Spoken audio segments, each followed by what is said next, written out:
Glowing and looking good si Kaylin Alcantara sa pagdalo niya sa K-Beauty event bilang honorary ambassador for Korean tourism to the Philippines. Nakasama niya rito sina Tourism Secretary Christina Frasco at Korean Ambassador to the Philippines Lee Sang-hwa. Para kay Kaylin, she is glowing from within dahil confident at positive lang ang kanyang outlook in life. I'm always like that. Yeah. I don't know what to say. Yeah, thank you po. Bagamat hindi nawawala ang bumps in life, nananatiling matatag si Kaylin.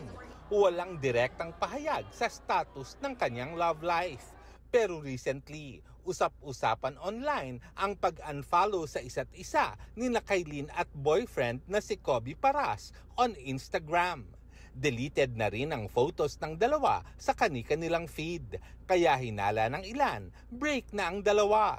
November 2024 nang kumpirmahin ni Kobe na nagde-date sila ni Kaylin. As long as, I know that my intentions are clear, pure, siguro hindi na din po ako Kaya hindi siguro ako na-apektuhan because I know that my intentions are pure.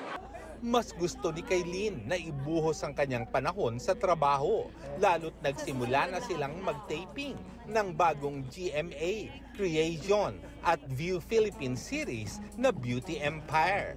Kasama niya rito sina Barbie Forteza, Rufa Gutierrez, Sam Concepcion, Gloria Diaz at Korean actor Choi Bo-min. Napakasaya po ng taping namin sa Beauty Empire dahil lahat kami nagiging close na. Well, kami kasi naman ni Barbie, close na po talaga kami ever since.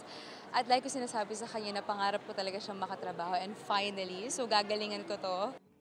Dahil 4 silang babae na bumibida sa serye at 2 ay beauty queen, ang madalas raw nilang mapag-usapan sa set. Makeup po. Because ako kasi sa set, I do my own makeup po.